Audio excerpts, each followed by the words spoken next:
Ya, selamat pagi pemirsa, apa kabar?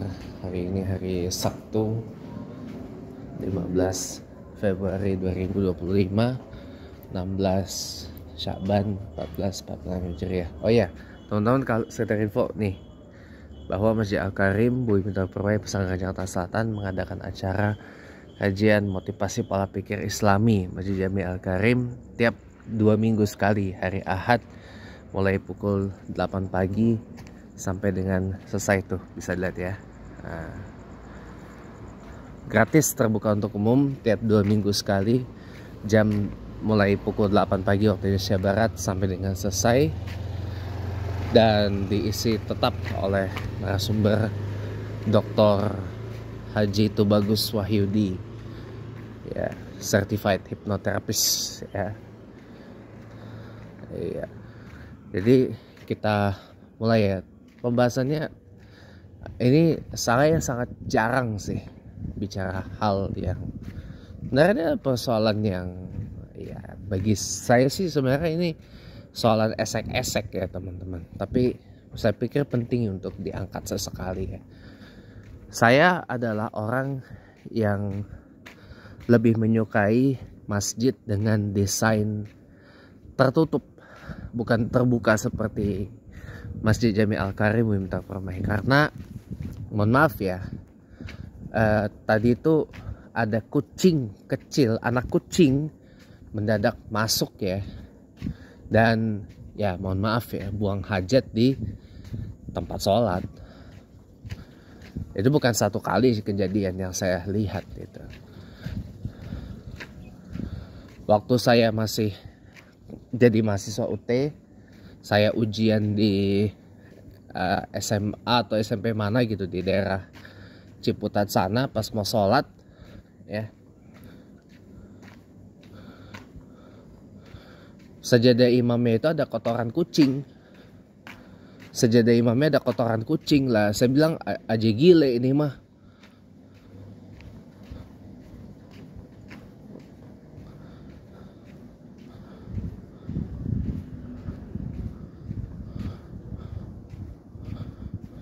Aja gile itu mah.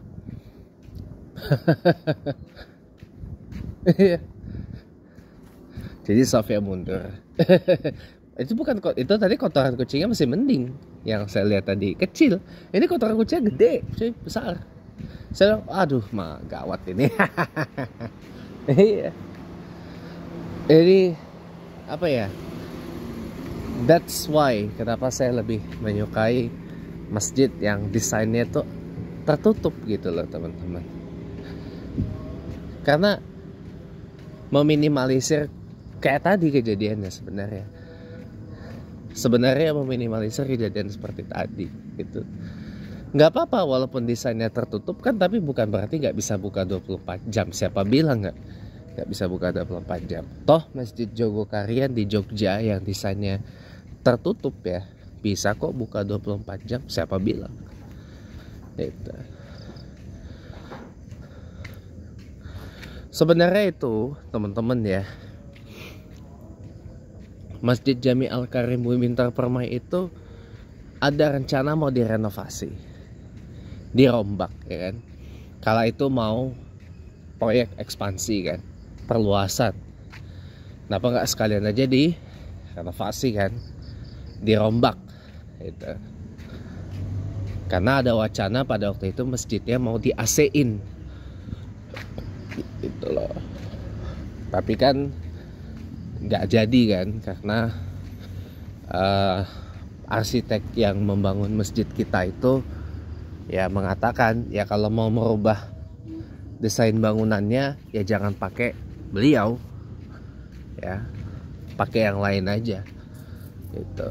Nah akhirnya ngalah kan, karena mungkin asumsi saya mungkin para pembinanya, para pengurus yang pada saat proyek ekspansi Masjid Al-Karim itu mungkin kurang relasi ya, kurang relasi dengan para arsitek lain. Jadi mau nggak mau ya sudah, akhirnya tetap mengandalkan arsitek yang merancang masjid, yaitu dari awal from the scratch gitu ya.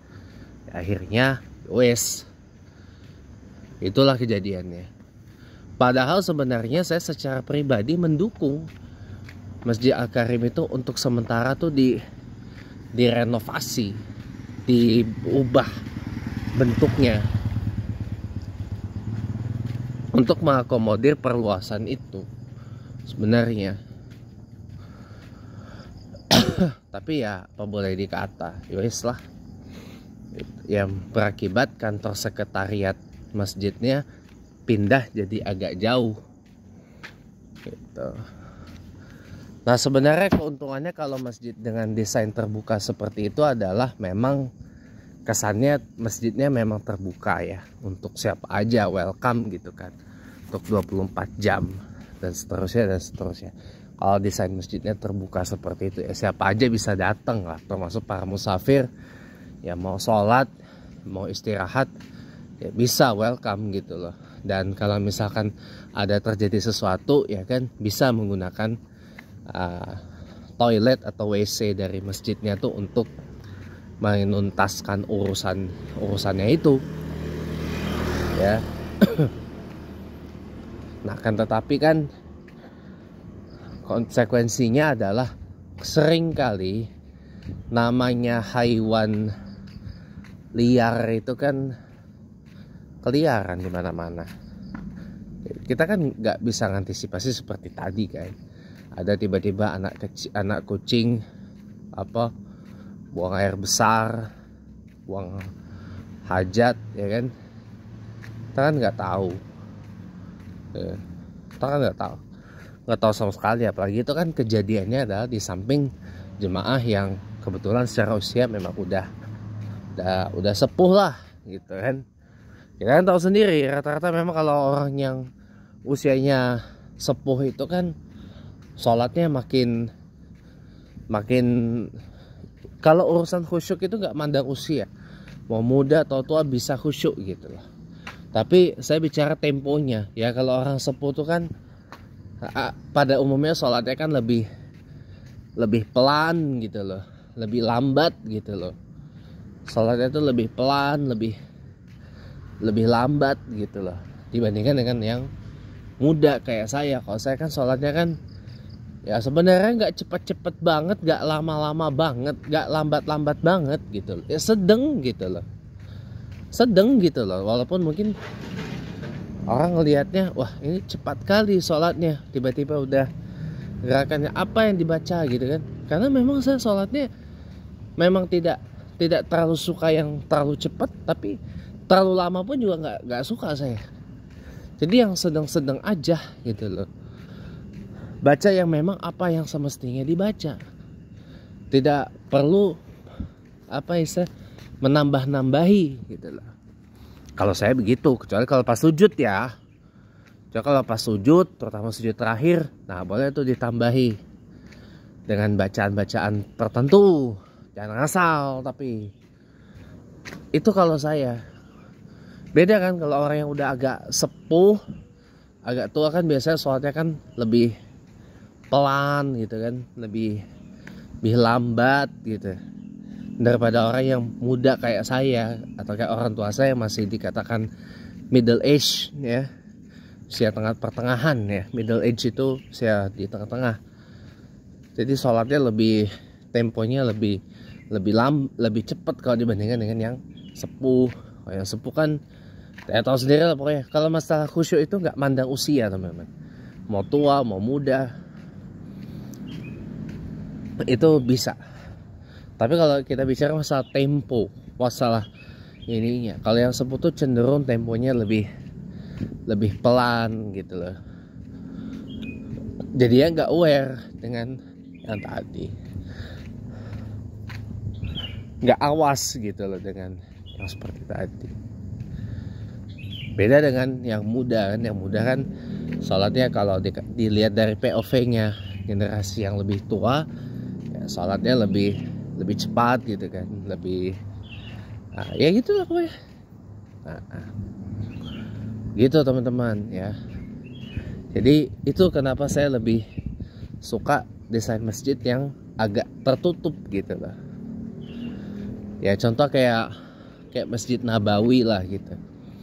Kan dia kan desainnya tertutup tuh, kecuali di bagian tengahnya dia agak terbuka. Tapi kan selebihnya dia tertutup.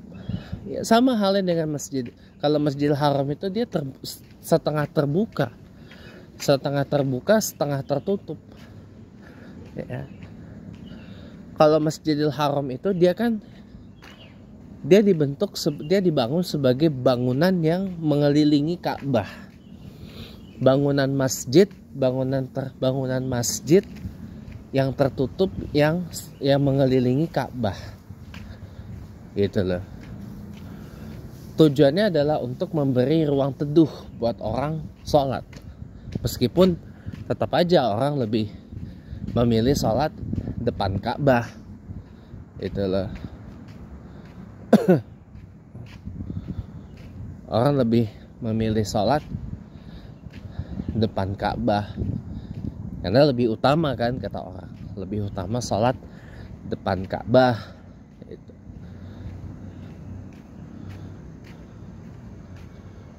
Gitu.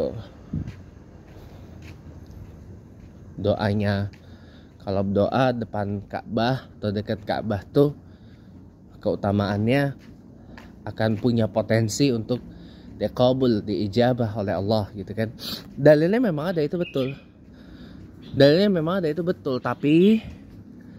Tapi ada tapinya gitu loh. Kalau misalkan nggak kebagian sholat di dekat dengan Ka'bah, nggak usah maksain. Kita di dalamnya Masjidil Haram tuh masih bisa. Mau di lantai 1, lantai 2, lantai 3, di atap itu masih bisa. Pahalanya masih sama. Doanya pun juga masih dikabul sama Allah. Sekalipun jaraknya secara fisik dengan Ka'bah memang nggak dekat. Gitu. Sama halnya kayak di Masjid Nabawi, teman-teman. Orangnya berlomba-lomba kepengen sholat di Raudhah. Karena Raudhah tuh katanya taman surga. Dan kalau kita sholat dan berdoa di Raudhah, dikabul oleh Allah. Betul. Memang ada dalilnya. Tapi kan kalau dalam keadaan tertentu kita nggak kebagian sholat di Raudhah, ya apa boleh buat. Sama aja toh. Pahalanya masih sama. Peluang terkabulnya doa di Masjid Nabawi itu masih sama. Tidak harus di Raudhah, ya kan. Kalau mau sholat di Raudhah, datanglah lebih awal. Sekalian permisi ke petugasnya, mau ini ikut sholat di Raudhah, di Masjid Nabawi itu. Minta sama askarnya. Gitu. Kalau saya begitu. Ngapain ribet-ribet? Ya. Tapi ya saya suka dengan model kayak masjid model tertutup seperti itu tuh, meminimalisir hewan liar masuk. Kayak Masjid Istiqlal itu kan tertutup desainnya. Walaupun dia punya serambi dan pelataran yang luas gitu. Tapi kan bangunan utamanya dia tertutup. Gitu. Dia nggak terbuka sepenuhnya, enggak. Jadi meminimalisir hewan liar itu masuk ke dalam ruang sholat gitu ya. Mudah-mudahan ada sedikit pencerahan ya tentang hal ini. Terima kasih teman-teman, selamat pagi dan selamat berakhir pekan.